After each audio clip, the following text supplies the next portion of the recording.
Boa tarde, bem-vindos. Quero agradecer a participação de todo mundo nesse que é o primeiro report que busca consolidar os dados das empresas brasileiras para servir como um guia para os empreendedores e investidores por todo o Brasil, América Latina e o mundo. E, bom, nesse report a gente teve mais de 150 respondentes do Angel Series D, do Early Stage, as empresas que já realizaram o seu exit. E eu quero, primeiramente, agradecer imensamente o apoio da Stella, da Vindi, da Growth Leaders Academy e também do Luiz, da Exit Public, por todo o apoio e desenvolvimento, execução, que me ajudaram muito na construção desse material. Eu sou o Gabriel, sou o fundador da Builders to Builders, uma newsletter de comunidade que fala de forma prática e simples sobre produto e growth para empreendedores SaaS. E hoje eu estou aqui muito bem acompanhado com o Marcelo Sato, fundador da Ciatec, empresa adquirida pela Wall, board member de empresas como Exact Sales, BossaBox, ClickSign e também General Partner da Stella Investimentos. Marcelo, muito bem-vindo. Obrigado, Gabriel. Primeiro, bom dia, boa tarde para todo mundo aqui, para quem está ouvindo, vai ser um super prazer aqui conversar com todo mundo. Bom, Marcelo, a gente que agradece. Junto comigo e com o Marcelo, também a gente está aqui com o Rodrigo Dantas, investidor, board member de empresas como a Fincare N26 e diretor-geral e fundador da Vindi, a empresa adquirida pela Localweb. Seja muito bem-vindo, Dantas. Obrigado pelo convite aí, parabéns de novo aí pela pesquisa, pela iniciativa, estou animado. Boa, Dantas. E por fim, fundador da Merlin e da Growth Leaders Academy, foi CMO e sócio da Singu e também um dos responsáveis pelo sucesso da RD Station Marketing Lite, Gabriel Mineiro. Obrigado, Gabriel. Prazer estar aqui com os amigos que eu já trombo aí no mercado. E eu também estou empolgado com esse relatório aí. A gente costuma muito olhar os conteúdos da gringa, né? O que tem lá, os números de lá. E eu acho que tem um papel muito importante aqui de dar um certo protagonismo para o mercado brasileiro mesmo. Então, estou empolgado. Vamos lá. Boa, legal, Mineiro. Obrigado novamente todo mundo, todos os apoiadores. Eu quero falar primeiro para você que está acompanhando a gente, que você pode ir mandando perguntas aqui nos comentários. A nossa equipe aqui da Stella vai estar selecionando alguns comentários e no final a gente vai estar aqui respondendo alguns, beleza? Bom, por primeiro, a gente pode começar já olhando o nosso primeiro gráfico, que é basicamente o estágio dos respondentes que responderam o nosso report. E essa composição ela foi formada, né, desde pessoas que estão no bootstrapping, então pessoas que não querem captar, que ainda não pretendem captar, empresas em anjo, seed, Series A, Series B, C e até mesmo D, a gente teve aqui no nosso report. E eu achei que ficou um equilíbrio muito interessante entre os pontos, mas sem dúvidas o valor e o número de pessoas de empresas que ainda não captaram, empresas que não querem captar, eu achei um valor bem interessante. E até queria trazer uma pergunta aqui para o Mineiro, que é sobre o bootstrap, né, Mineiro? A Merlin é um negócio bootstrap, e eu queria entender, cara, quando a gente olha essa grande porcentagem de empresas em bootstrap, você que está nesse mercado, que já esteve em empresas investidas, qual que é a principal diferença e qual que foi teu impacto em ser de empresas que estavam com VC para uma empresa sem a figura do VC? A principal diferença é o dinheiro, né? Que a gente não tem. Que a gente não tem. Não, brincadeiras à parte, assim, é isso, os últimos 10 anos eu estive em empresas que passaram, cara, por levantar capital, por aquisição e tudo mais. E eu acabei criando, né? Eu tenho duas empresas, uma é o GLA, que é uma empresa de educação, outra é o Merlin, que é uma empresa de software.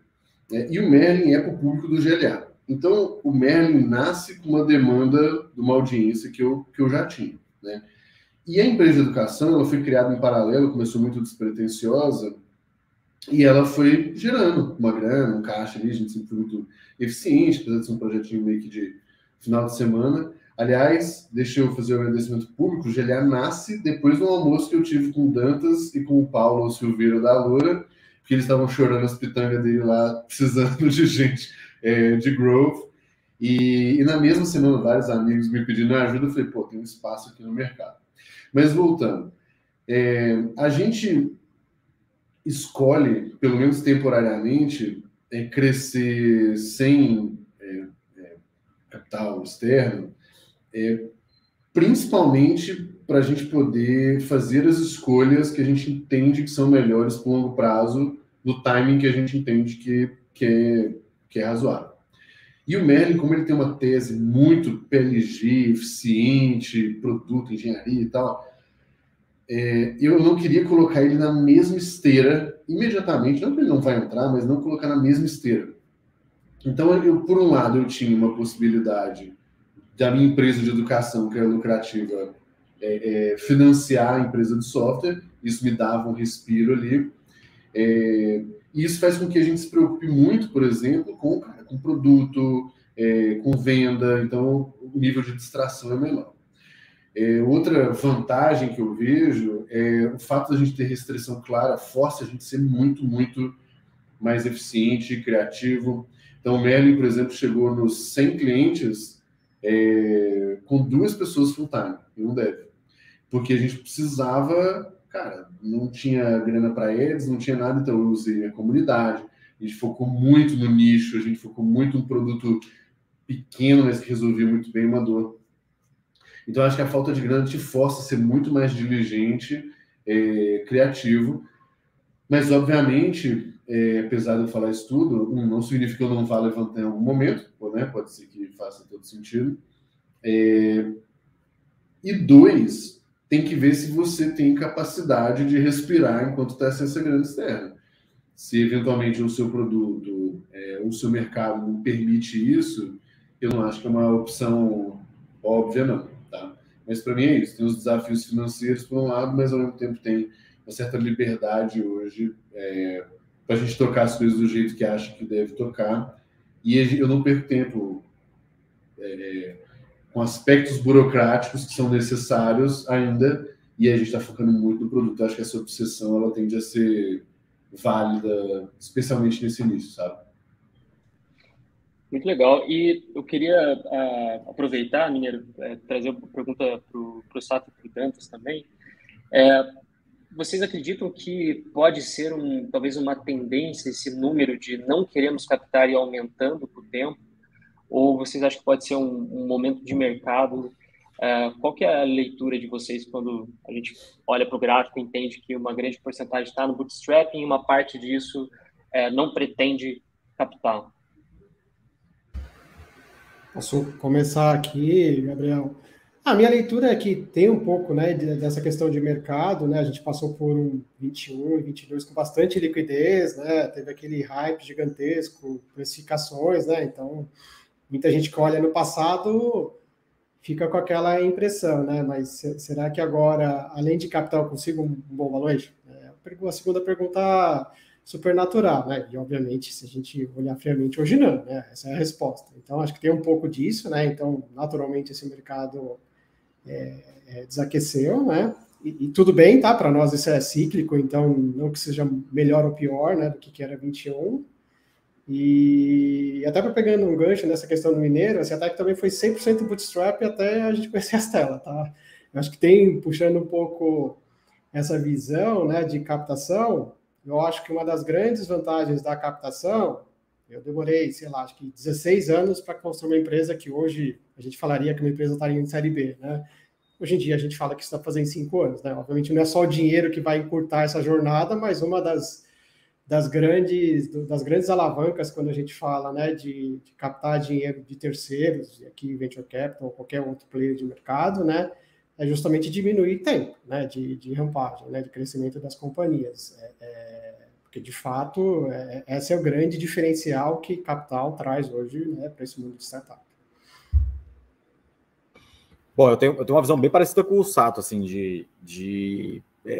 o propósito da captação, né? Eu admiro bastante, assim, as startups que não captam com o investidor, mas tem que entender o propósito de não captar, né? Que é o que o Miriam falou. Putz, estou fazendo o estado fino da bossa aqui no produto o estado da arte para depois tentar ver se é a questão, né?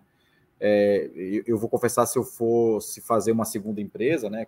Recentemente vendi a empresa, eu tentaria ir na linha do mineiro, assim, né? Não é nem pelo momento da liquidez no mundo, mas eu acho que você traz um VC ou um private equity num outro formato de empresa mais consolidada, se você quer ganhar o mercado mais rápido, ou você precisa desenvolver um negócio que vai alavancar a receita 5, 6, 10 vezes aí, né? Então, eu acho que o Sato começou com uma frase bem importante, assim, né? Dos ciclos, né? Tava uma festa muito grande e tinha gente captando por captar. E muitas vezes os empreendedores não sabiam nem o que fazer com a grana. Eu conheci muito empreendedor bom que fala, cara, eu vou sentar em cima do caixa aqui e depois eu vejo, né? Ou gastar em coisas que não valem muito a pena. Mas eu acho que não tem modelo pronto, não tem fórmula. Acho que cada um consegue encontrar um caminho, né? Acho que pegar 2 casos, eu vou citar 2 casos aqui. Acho que um caso é a Sense Data, que foi bootstrap até o final, até vender para a Zenvia. Não teve fundo, e teve possibilidade de fazer fundo, mas a mentalidade era muito essa, não, nós vamos sozinhos, vamos girar caixa, vamos crescer num ritmo menor, mas vamos ir, né? Vamos crescer pouco ao mês, mas vamos ir sozinho. E a Husky, que foi vendida para a Nomad recentemente também, os empreendedores lá, os baita empreendedor, focado em geração de caixa, e eles foram até o final. Então, assim, eu acho que não tem muita receita, não. É mais entender o propósito. Para que você precisa do dinheiro? Né? Ô Dantas, até bom você ter falado isso, porque não é que eu inventei na minha cabeça também, não, né? Eu acho que são muitas circunstâncias ali. Um pouco, sim, de uma ressaca, né, de uma década nessa dinâmica e tal. Eu fiquei cara, me deixa 6 meses, 1 ano aqui, pelo menos. Só que quando a gente começou a tracionar, o Merlin tem 5 grandes teses. E cada tese que eu provo, ou pelo menos que eu tenho mais evidência, a conversa com o VC faz muito sentido, porque aí eu sei, essa grana vai ser para acelerar, sei lá, tese 2, tese 1, tese 5 e tal. E quando a gente foi começar isso, eu conversei com uma pancada de empreendedor, né? Você, inclusive. E toda a postura era muito parecida. Que era assim, cara, se você conseguir, pelo menos chegar daqui até aqui 100, pelo menos para você ter mais evidência, ter mais isso, mais número, mais algumas coisinhas, show de bola.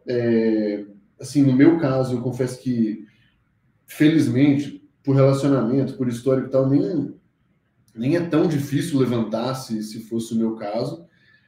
Mas vários dos empreendedores falaram muito parecido. Falaram, porra, se eu fosse fazer uma nova empresa, eu tentaria segurar um pouquinho mais, e aí veria isso e tal. Então, no meu caso, a gente tem 5 grandes teses, uma está razoavelmente provada. Se a gente provar mais 1 ou 2, com uma já dá para fazer um negócio muito bom. Com mais 1 ou 2, eu acho que a gente realmente está pronto para saber o que fazer com aquele dinheiro e, sabe, deployar ele no lugar que a gente já viu que tem mais evidência, probabilidade de dar certo a escala. E acho que vou só complementar aqui, uma ótima provocação, que dinheiro faz diferença, tá? Especialmente em startup, dinheiro faz diferença, acelera muito o crescimento, e muitas vezes também tem que tomar um cuidado de, vou no bootstrap total, seu concorrente vai captar mais grana, e nesse estágio, capital é diferenciado, né? Você consegue contratar as melhores pessoas, você consegue entrar em mercados mais rápido, você desenvolve produto mais rápido. Então, importante também falar que captar, dependendo do estágio, da necessidade, muda a empresa. Né? Pô, muito legal as visões complementares e o consenso. Acho que a gente pode ir para o próximo insight, Ju, que é novamente sobre o que a gente estava falando, né, sobre empresas que ainda não captaram, porque, como mineiro, estão se preparando, estruturando ainda, testando teses, e empresas que realmente não desejam captar, talvez por não estarem ainda nesse momento que o Dantas comentou, de que o fundo vai fazer diferença, vai acelerar essa passada, né? E o próximo gráfico é um gráfico muito interessante, que é sobre o nível de ARR em relação às empresas, né? Então, novamente, bem equilibrado o volume do ARR das empresas respondentes nós. E aqui é um dos gráficos que eu mais gosto, que é o momento que a gente fala sobre GTM e principalmente como que as empresas, talvez nesse momento de eficiência econômica, estão olhando para outros tipos de soluções, outros tipos de estratégia. E a gente vê o Product Growth aparecendo, acho que de uma forma bem considerável, e o Community Led Growth, o CLG, aparecendo também. E aí, Dantas, queria aproveitar sua empresa que já é super madura, Vindi, já tem uma história incrível. Queria entender de você como que foi essa evolução, se você puder compartilhar alguns aprendizados e desafios da Vindi transitando entre esses modelos, testando esses modelos durante a história. Porque eu acredito que o Sales Led, o Product Led, eles são complementares, mas tem momentos que um talvez faça mais sentido que o outro. E eu queria entender, dentro da tua visão, da tua experiência na Vindi, que momento que começou a mudar ou começou a entrar essas novas estratégias e o que você aprendeu implementando essas estratégias na prática?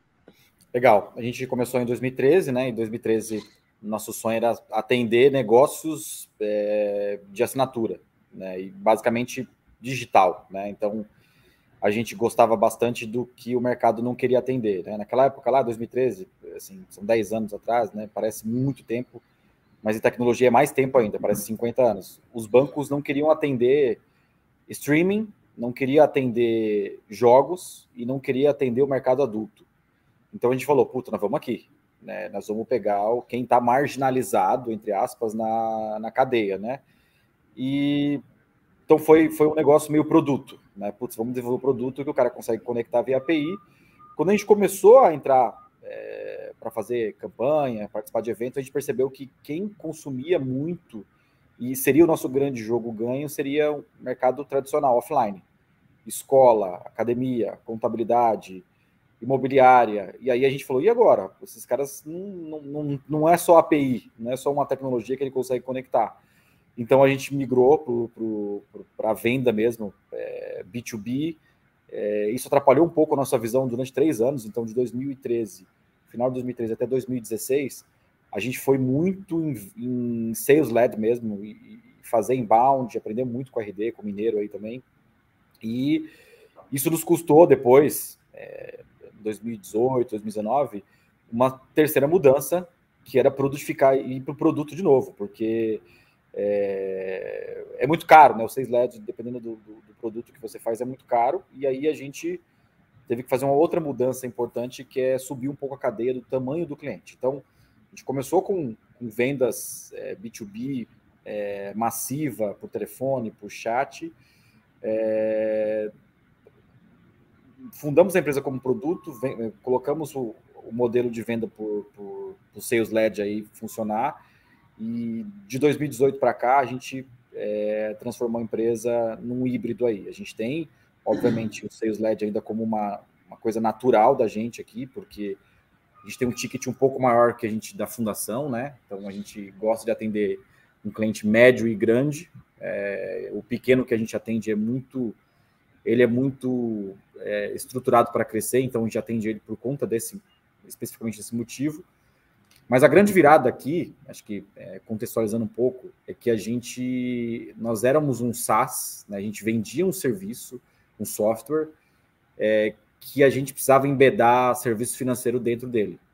Então, o cliente, para cobrar com a Vindi, vou dar um exemplo prático aqui, sei lá, Smart Fit, para cobrar as mensalidades de assinatura, a gente era um SaaS para ele. Eles usavam o nosso software e a gente cobrava do modelo clássico do SaaS mesmo, mensalidade, mensal, aquela coisinha pingando todo mês. Quando a gente começou a colocar o serviço financeiro dentro, a gente teve que mudar nossa estratégia para PLG completa, porque o cara já estava dentro de casa.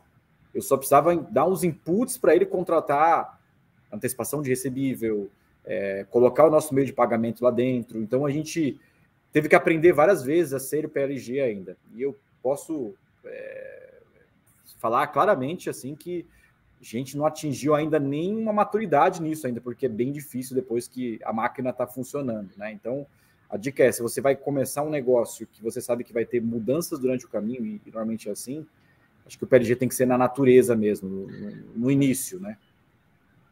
Nossa, então eu vou aproveitar, parece que nós ensaiamos aqui, o Deus levantou a bola, mas a nossa primeira tese, eu falei que são 5 teses, né?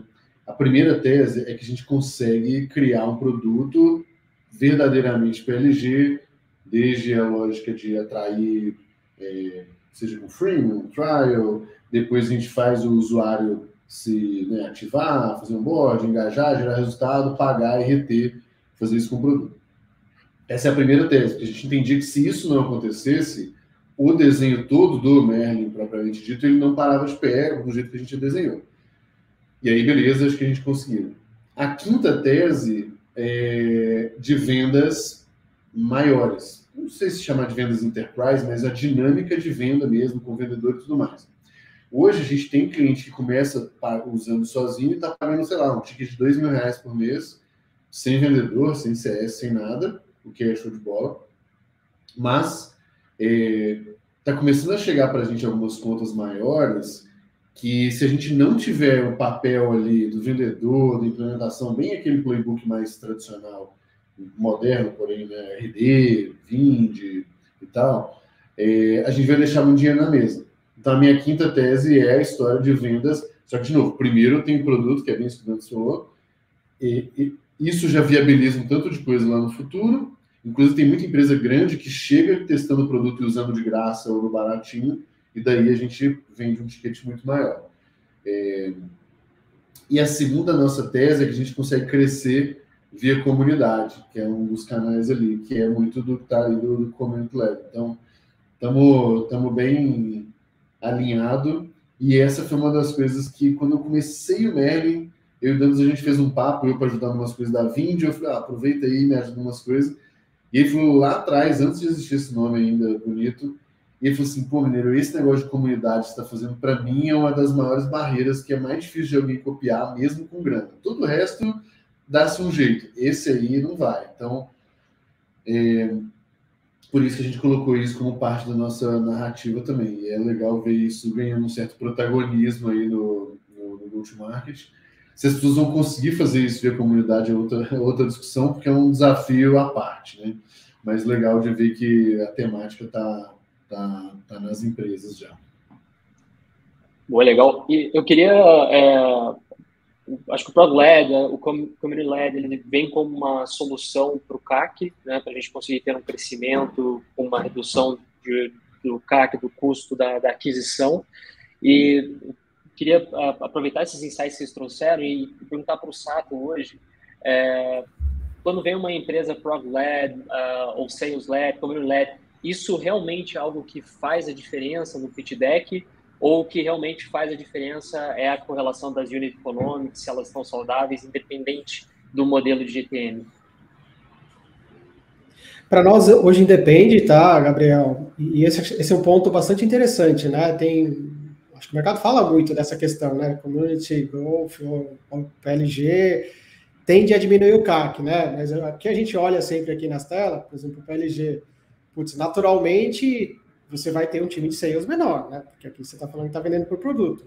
A contrapartida, você tem um time de produto maior, né? Você tem que construir um produto que se auto-vende, né? Então, tem um deslocamento natural aqui da estrutura de custo. Então, isso para nós é algo que também é importante de ver, né? Não quer dizer que o custo de venda some completamente se o CAC tende a zero, tá? Então, é muito esse movimento. Mesma coisa essa questão de comunidade, né? A gente chama aqui muito de VAR, né? Venda por terceiros. Você pode ter um time menor, né, de terceiros, de interno, né, de vendas, mas em algum momento você tem uma força de vendas distribuída em terceiros, né? Então é muito como que a gente olha isso, né? E obviamente isso vai te custar um take rate de receita ali que você vai ter que remunerar o canal, né? Então muito como que a gente olha esses units econômicos combinados, né? A gente, de novo, não tem assim uma preferência ou preconceito com relação a qualquer tipo de canal. A gente gosta de ver muito estratégia empilhado com units econômicas, né? Se essas duas coisas se conversarem, para nós, qualquer modelo pode ter sucesso. A Stella tem A Stella tem essa lógica bem forte e acho que, como o Sábio já trouxe um pouco ali,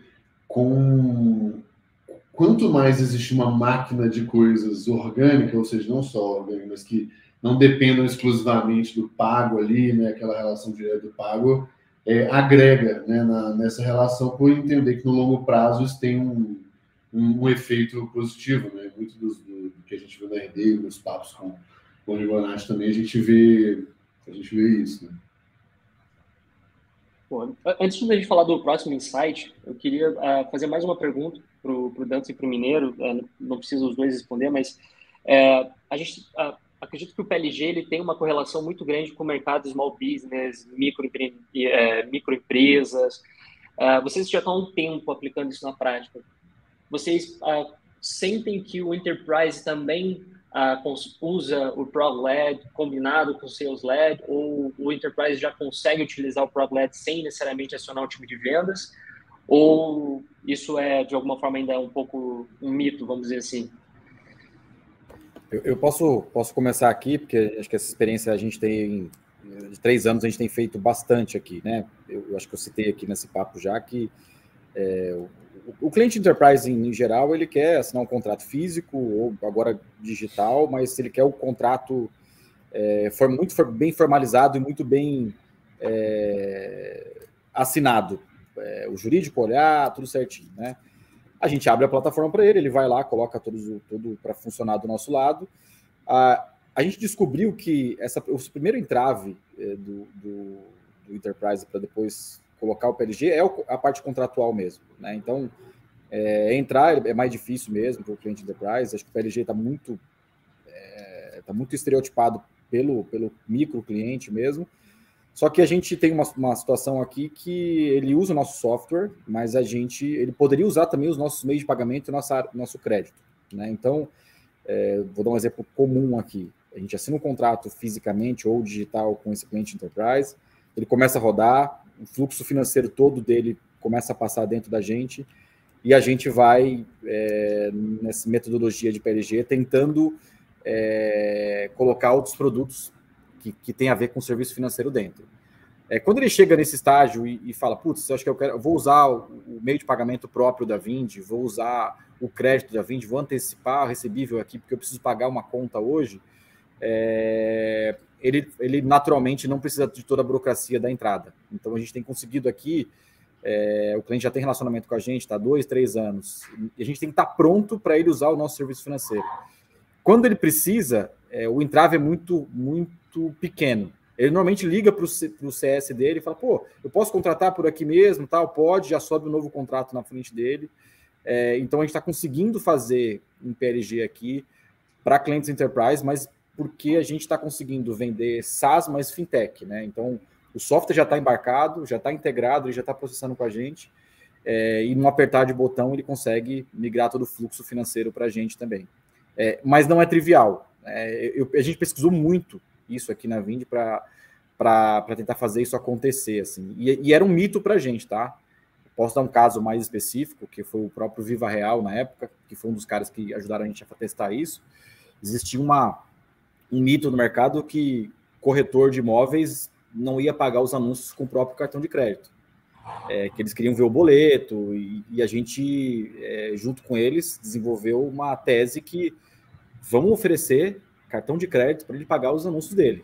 E, cara, assim, acho que hoje 50% dos corretores independentes pagam com cartão de crédito, né? Então, acho que tem que ter um pouco desse estudo aí de... Não é porque é grande ou médio que ele não vai usar o PLG, né? O Pipefy faz muito bem isso também. O Pipefy ele faz de uma forma mais parecendo um jogo de war, assim. Ele entra por um departamento, sei lá, o departamento de marketing começa a usar ele, independentemente, coloca o cartão de crédito da empresa, aí depois o colaborador fala com o departamento financeiro, que fala com o administrativo, de repente 5 ou 6 áreas da empresa estão usando o Pipefy. E aí, tipo, as áreas empurram para o pessoal contratar e fazer um contrato mais formalizado, mas tem bons cases no Brasil de PLG sendo muito bem feitos com clientes mais sofisticados. Para mim, a essência desse negócio é não ter expectativa de que o Enterprise vai fechar tudo no automático e tal, mas ele serve muito para remover atrito no início da jornada. E, de fato, a gente tem visto isso, né? Então, por exemplo, pensa que uma empresa grande, super burocrática e tal, ele não sabe se a ferramenta vai funcionar para ele, se é bom, se é ruim. Então, ele vai ter que entrar num flow ali, é o pitch, é o convencimento, é o provar por A mais B, é a POC, é um tanto de coisa.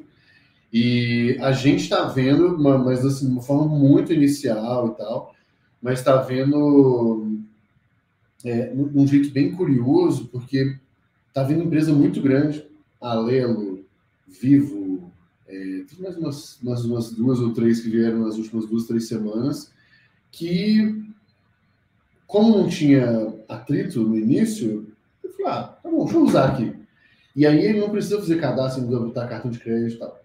Aí foi o que o Douglas falou, quando ele viu que começou a funcionar, cara, ele é o primeiro a ficar enchendo o saco do financeiro, do não sei o quê, do jurídico, para fazer funcionar, sabe? Então, eu acho que talvez seja muito mais um trabalho de calibrar a expectativa do que a sua expectativa do PLG no Enterprise, do que esperar grandes transformações, grandes milagres ali do negócio. Não existe bola de prata, né? Boa. Vamos seguir, então. Esse é um outro ponto que eu gostei bastante do report, que é realmente essa correlação entre as empresas que vendem para SMBs, só para médias, para grandes, para o B2C.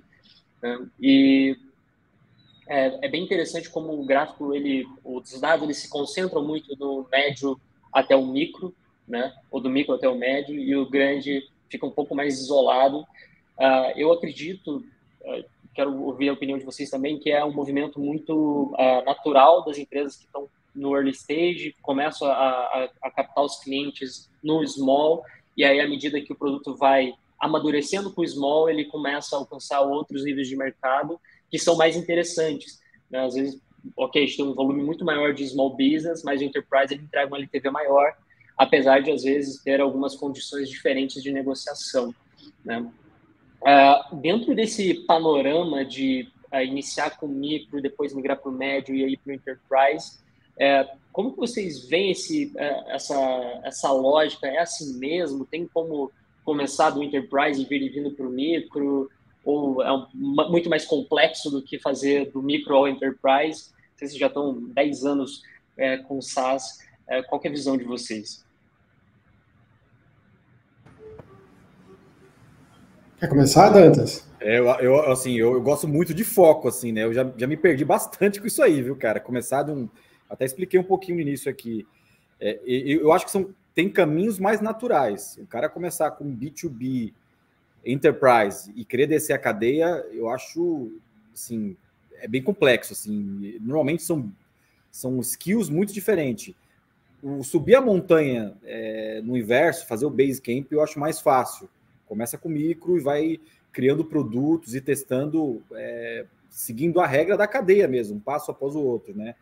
E assim, gente, pessoa física e governo, pessoa física vai precisar de muito capital gigante, assim, eu não conheço nenhum app brasileiro SaaS B2C que seja assim, meu Deus, a gente viu uma coisa brasileira acontecer aqui. Se pegar os números até de Headspace lá fora, os super apps lá fora de subscription, tem números muito ruins de crescimento, assim, né? E aí eu tô falando os apps, não os gigantes, tipo Netflix, etc.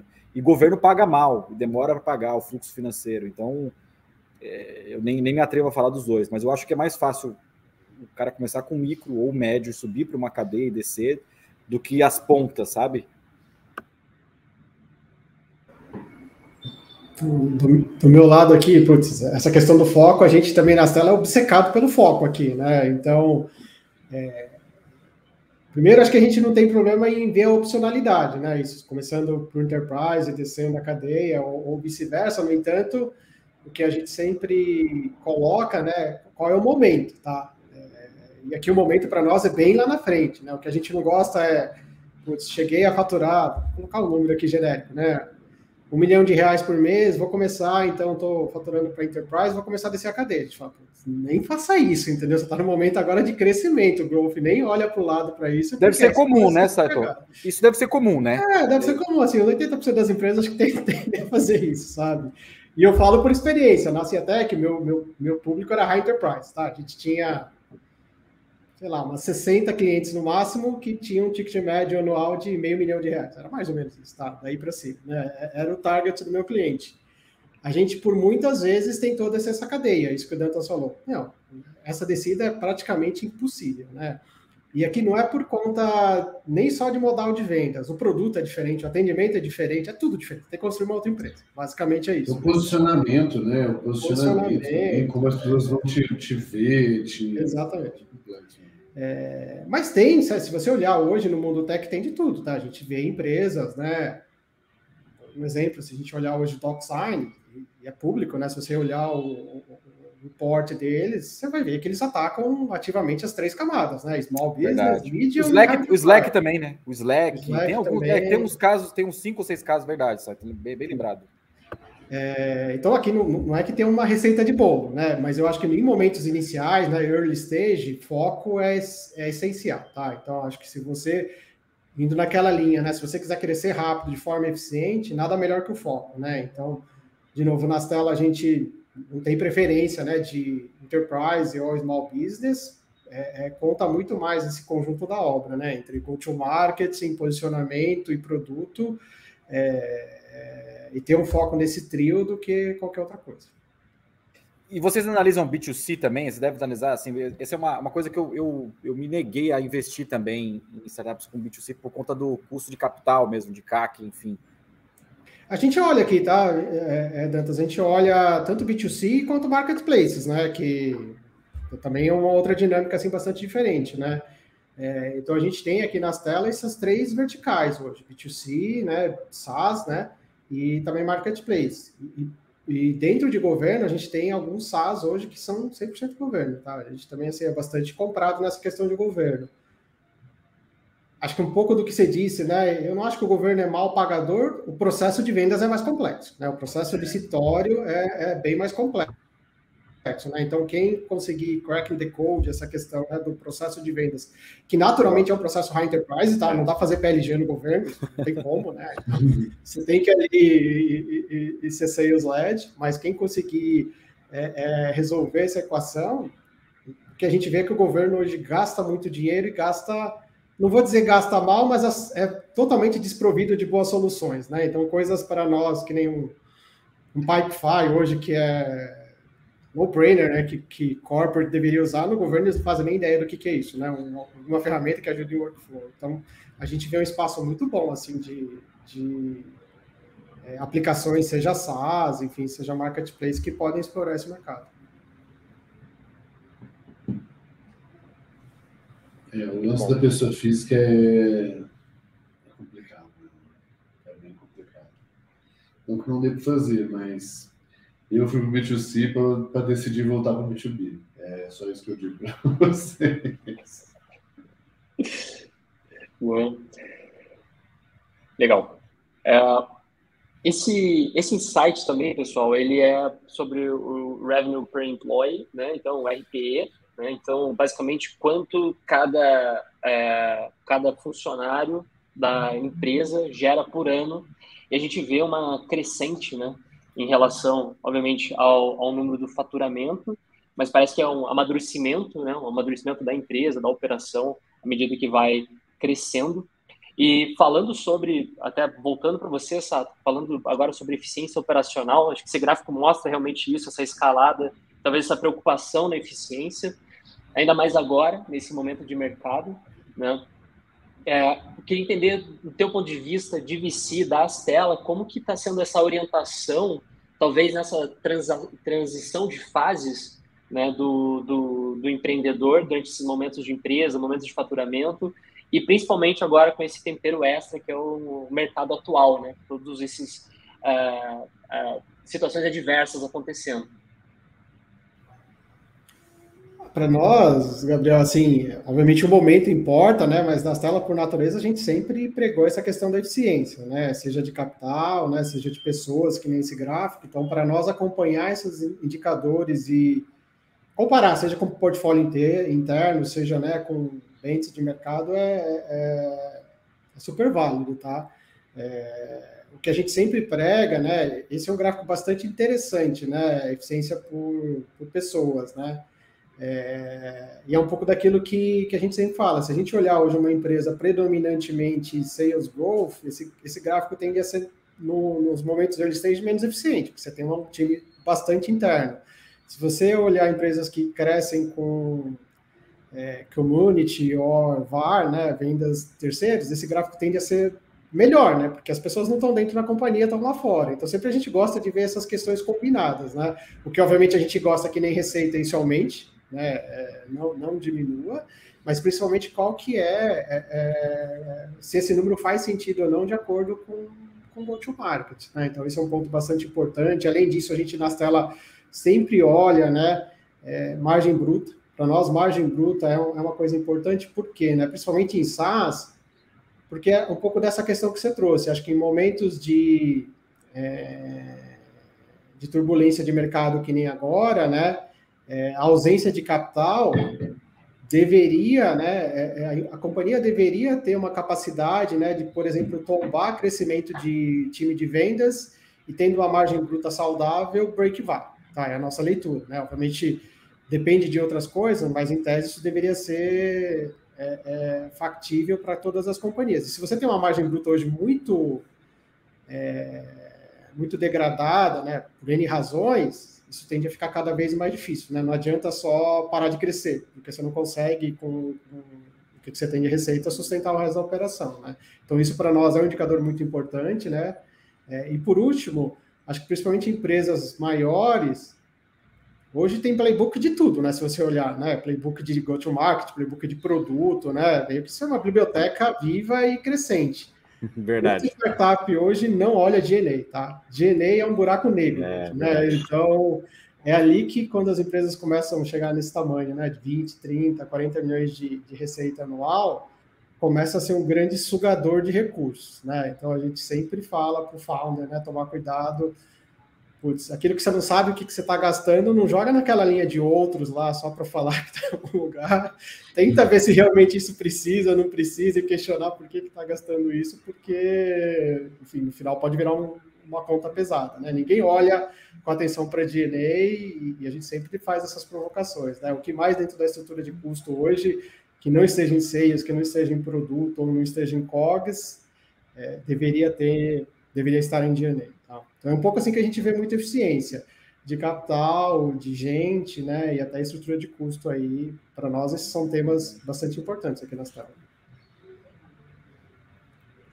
Muito legal, Marcelo. Esse é um gráfico que merece rapidamente uma explicação para as pessoas que estão assistindo a gente. No reporte final está explicado no começo do report, mas aqui a gente tem 3 informações. Então, a primeira informação que nós temos nos números, né? Então, ele sempre é acompanhado de 2 números entre parênteses. O primeiro número, fora do parênteses, é a mediana. O primeiro número é o primeiro quartil e o segundo número é o terceiro quartil, né? Nas linhas horizontais, nós temos as linhas de categoria e também as colunas, onde a gente tem cada uma, nesse caso, em estágios de round. A gente aplicou esse gráfico em outros tipos de situação.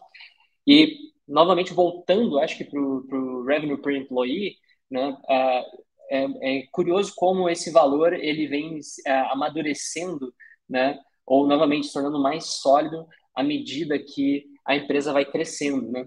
Então, a gente vê ali o anjo, a mediana, 80 mil por colaborador, seed, 92 mil, e Series A gente já chega em 138 mil de revenue gerado por colaborador no ano.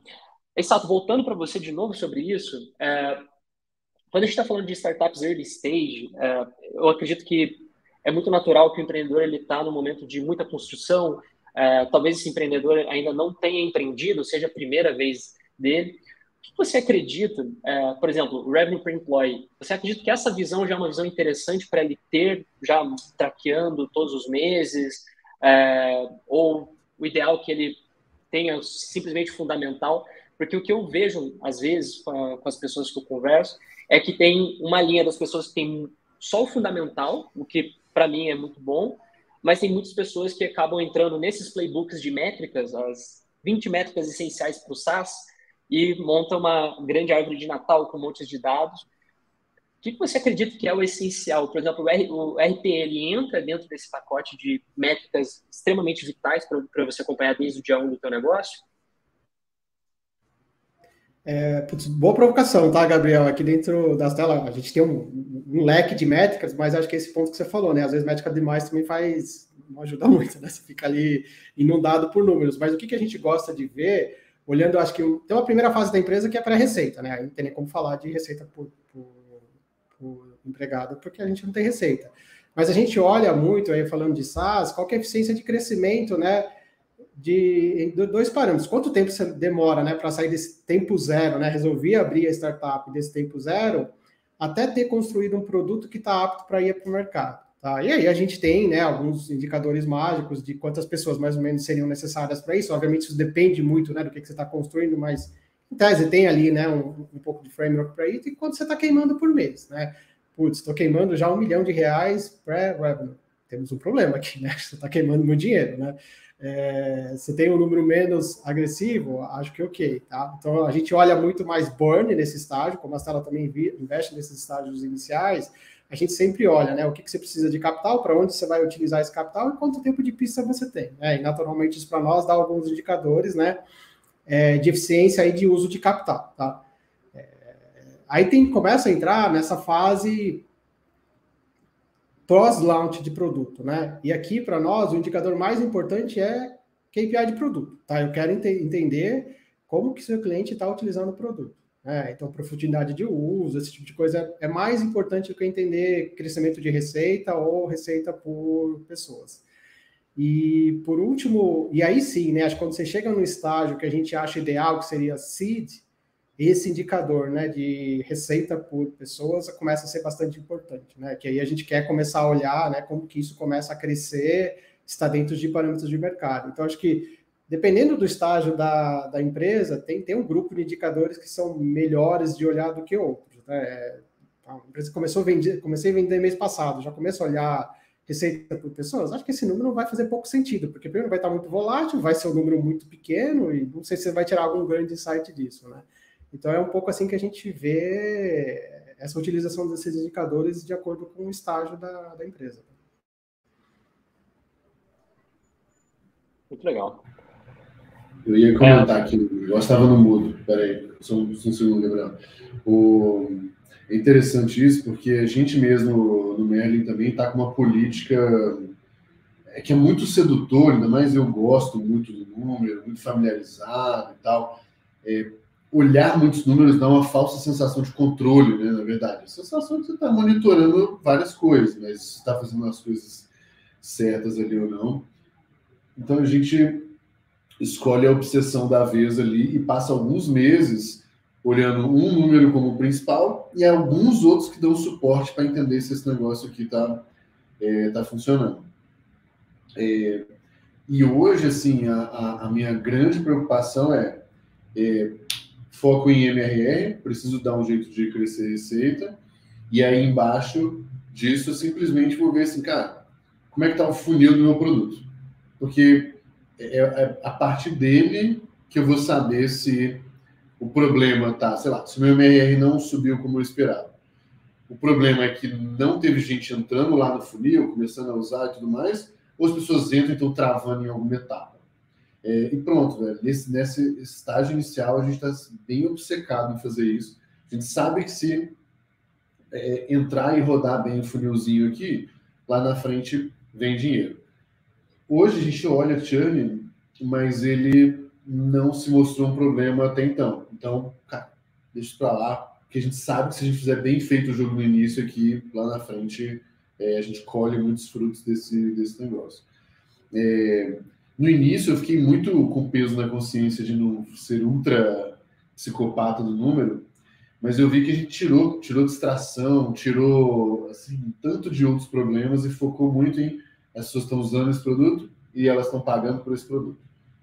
No início, muito ali, Eliane, que o Chato falou, cara, mais que isso, eu acho que começa a ser over-engineer as coisas desnecessariamente. Assim.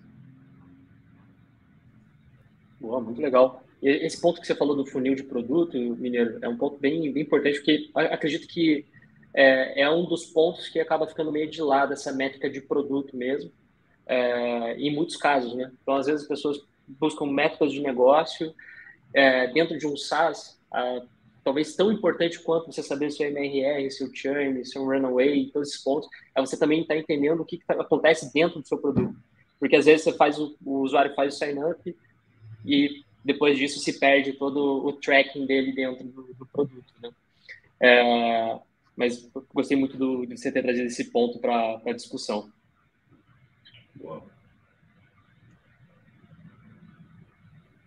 Boa. Pode passar, Bruno. Legal. Aqui são as medianas das Unit Economics, CAC, o Growth e o Churn, por modelo de GTM, por estratégia de GTM, né? Então, aqui a gente vê uma redução do CAC no PLG, ao que a gente falou, que ele vem com uma proposta de reduzir o CAC, falando time de marketing e vendas, né? Mas como o Sato falou, às vezes essa distribuição desequilibra, então às vezes a gente reduz vendas, mas tem mais pessoas de engenharia, né? A gente tem as medianas de growth e também as medianas do churn, envolvendo cada um desses modelos.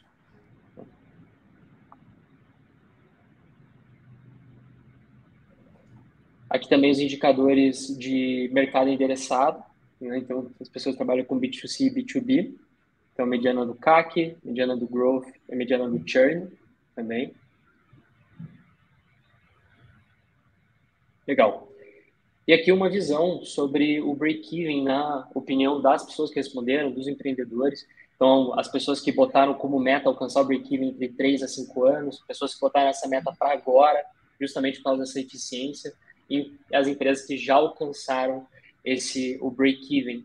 E aí, novamente, trazer para a gente debater aqui sobre quando a gente fala, né, sobre métricas de eficiência, a gente falou sobre o runaway, sobre o cash burn, MRR, entra mais alguma coisa nesse coeficiente quando a gente fala de break-even, de eficiência, ou isso já seria o suficiente para o empreendedor sair dessa live já tranquilo em relação a isso, vendo para o lugar certo?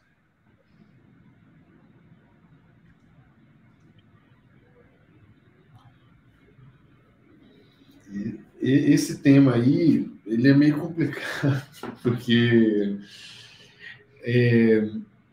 eu vou falar do meu caso aqui, né, como empreendendo. Logo no iniciozinho, esse break-even, ele é meio...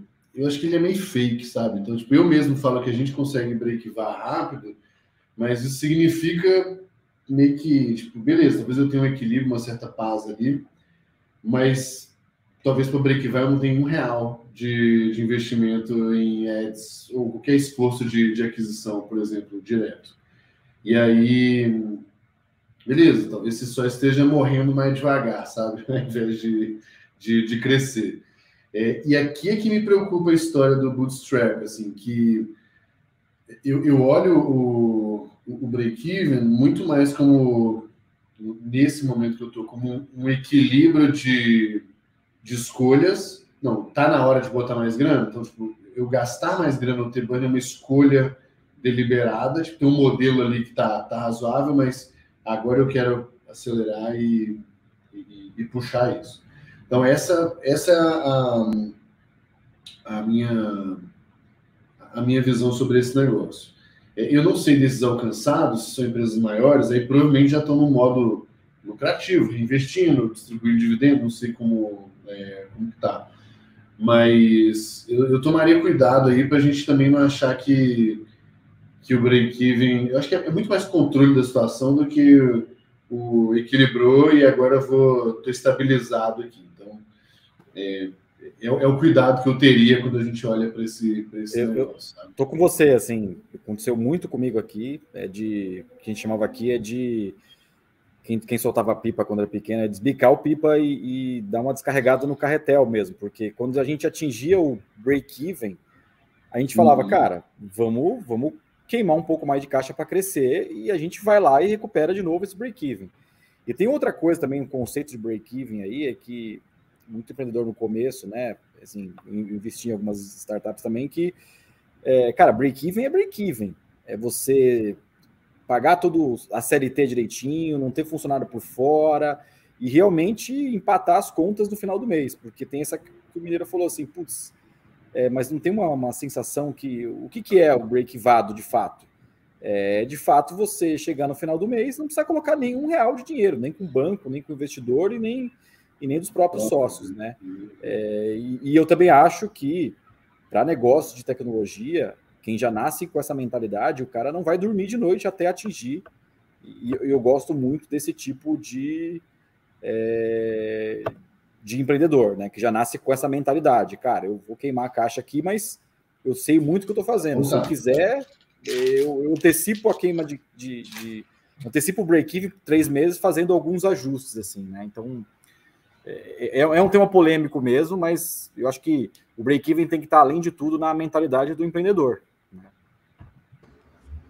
E acho que se eu puder adicionar aqui, né, aqui na sala a gente olha break-even, e acho que ao top disso, a gente ainda fala que break-even é um estágio que a empresa deveria crescer 20%, 30% por ano, tá?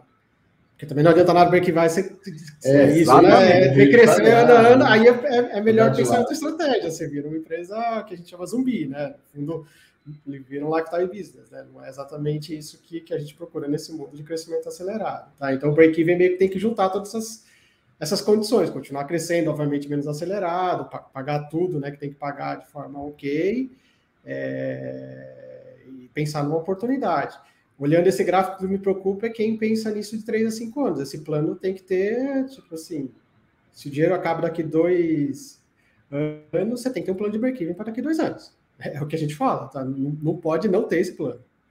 Uma coisa que eu tenho estudado bastante aí, assim, tem mudado bastante, especialmente pós-pandemia, assim, esse negócio do break-even, é realmente adotar culturas low-code, no-code, né? E isso tem sido um aprendizado próprio, assim, até um negócio que eu tenho analisado, assim. Break-even, na prática, em um negócio de cresce muito, é time. Gasto com time e investimento em pessoas, né?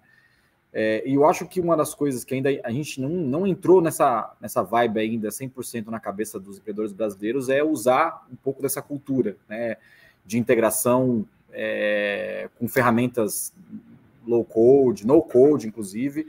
E eu tenho visto muita empresa que conseguiu... Eu vou dar um exemplo aqui, acho que eu e o Mineiro temos um exemplo mais pessoal aqui da Conta Simples. Todas as ferramentas que são ferramentas para atender o cliente, de suporte à operação, usa-se muita integração com ferramentas desse tipo. Isso é um caminho mais fácil para as startups atingirem o break-even. Quem já começa com esse tipo de cultura dentro de casa, provavelmente vai ter uma facilidade maior para break-even uma operação nesse modelo. Porque normalmente o cara vai, cresce para caramba, capta uma grana, olha no caixa da empresa e fala, putz, não vou reduzir agora porque eu tenho caixa ainda. Eu vou conseguir atingir o break-even. E, cara, acontece um monte de cisne no meio do caminho que ele acaba não conseguindo break-even. E tem muita startup que fez rodada para não quebrar, porque ele ia quebrar a empresa. Se ele não fizesse a rodada, ele não conseguia nem demitir os funcionários. Então, acho que essa cultura low-code, ela ainda não entrou, né? O custo de manter uma equipe hoje de programadores de alto padrão é muito grande, né? E eu acho que a gente tem que incentivar um pouco mais isso aqui no Brasil.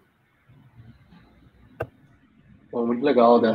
Acho que o Merlin se baseia bastante nessa lógica aí, até de autonomia para o time, não precisa ficar cada hora fazendo uma coisa, estamos alinhados. Acho que esse movimento vem crescendo muito no Brasil também, com a criação de micro-SaaS e tudo mais. Não quero estender muito nisso, mas acho que pode ser uma ferramenta importante na caixa de ferramentas da startup, né? E por fim, pessoal, o último gráfico nosso, o insight, é sobre o foco das empresas para 2023. Então, o foco ficou bem interessante, a divisão dele, né? Então, crescimento escalável e eficiência acaba quase que sendo o mesmo ponto, mas o foco tá bem, acho que orientado a isso, né? E queria aproveitar que está super recente, né, a aquisição o exit da Exact Sales, né, para a RD, para TOTS, e aproveitar esse gancho, Marcelo, com você sobre essa porcentagem de M&A, né, ou exit, e eu queria entender com você, para o pessoal também que está assistindo a gente, como que tem sido essa dinâmica do mercado de M&A comparado com o de funding, né? Acho que até mesmo o Dantas pode complementar com a visão de M&A para a local web, mas quais seriam os insights envolvendo esse ponto, Sato? Um pouco do que a gente tem visto, né, e até falando muito com esse pessoal, né, hoje, corporates, né, acho que assim como os fundos de VC hoje, eles estão, principalmente quem nessa pegada tech, eles estão bastante capitalizados, tá? A gente também como fundo, né, está bastante capitalizado. Hoje, para quem está fazendo M&A, é um ótimo momento, né, porque, de novo, os preços acho que entraram num patamar hoje muito melhor do que 2 anos atrás, né? Então, para eles, né, principalmente esses incumbentes, eles estão ativamente olhando o mercado para fazer operações. Eu acho que isso diminuiu um pouco no segundo semestre do ano passado, no primeiro desse ano, tá? As conversas realmente eram menos escassas, mas a gente cada vez mais tem ouvido, né, esse tema voltar, seja para empresas do portfólio, seja para o mundo externo, né? Acho que um ponto que de atenção, né? Esse caminho de M&A também é um caminho bastante importante, né? No que tem de saída, né? Eu vendi minha companhia por estratégico, né? O Dantas também, então acho que grande parte dos empreendedores com sucesso vão partir por esse caminho, né? Assim como o founder hoje, né, faz todo um planejamento de funding, isso também é um planejamento de time, né? A gente fez agora o M&A da Exact, mas são conversas que a gente abriu pelo menos há uns 8 meses atrás, para vocês terem uma ideia, tá? Então não é uma conversa que resolve em um mês, né? É bastante tempo, né? De novo, eu acho que mercado aquecido diminui isso, né? Se a gente comparar com a própria RD que a gente participou, né, do movimento quando a RD foi vendida para TOTUS, o timing foi muito menor, né? Uma empresa que pelo valuation foi 10 vezes, valuation nem 10 vezes, né? Muitas vezes maior do que Exact, obviamente, a empresa é muito maior, né? Mas é um pouco disso. Acho que em momentos de mais liquidez, essas conversas tendem a ser mais rápidas. Em momentos de menor liquidez, isso se estende um pouco mais. Mas a gente acha que o mercado tem cada vez mais retomado essas conversas. E é super propício hoje para quem quer fazer M&A, né, de trazer produto, time para dentro de casa, abrir essas conversas com startups. E eu acho que também tem a questão os próprios estratégicos são mais receosos também, estão preservando um pouco o caixa, né? Acho que agora nós estamos no meio talvez do momento, assim, mas a gente viu, inclusive, M&A tá muito errado, assim, M&A que não foi pago, inclusive na euforia, e não está acontecendo, o empreendedor desesperado, e aí vira um negócio meio judicial, né? Mas eu acho que, como o Sato falou, eu acho que é um excelente momento para quem tem caixa, os estratégicos com caixa. Realmente, assim, eu faço parte do comitê estratégico da Local Web lá e, assim, tem empreendedor pedindo para tá vindo organicamente, né? Porque o momento não é simples, né? Mas eu acho que essa motivação tem que ser muito pessoal do empreendedor mesmo, né? No nosso caso aqui com a Local Web foram 5 aproximações estratégicas em 4 anos da Local Web. Então, como o Sato falou, não é um negócio que aconteceu ontem, né? Foram várias conversas e foram anos de interação. Boa, muito legal. Bom, é isso. Pessoal, quero agradecer a participação de vocês. Sei que a agenda de vocês é complexa, mas muito obrigado por esse tempo juntos. Obrigado por terem apoiado a gente. O time de todas as empresas de vocês apoiaram muito a gente. E eu quero agradecer novamente. Acho que é um movimento importante para o mercado, a gente começar a trazer, ser o primeiro, a V1. Gostaria de fazer isso todos os anos, trazer esses resultados para o mercado cada vez melhores, dados mais assertivos, para que a gente possa fomentar o mercado de startups e SaaS no Brasil. Então, quero agradecê-los aí pelo tempo, ainda mais nessa semana de feriado, né? Então, e quero agradecer também as pessoas que não só participaram, mas que também estão aqui na live com a gente. Fico muito honrado e muito feliz de ter recebido tanto apoio de tanta gente que eu admiro, e eu acho que é isso. Valeu, pessoal. Obrigado. Obrigado pelo convite. Parabéns pelo trabalho aí, Gabriel. Um grande abraço para vocês. Valeu, Mineiro. Valeu, gente.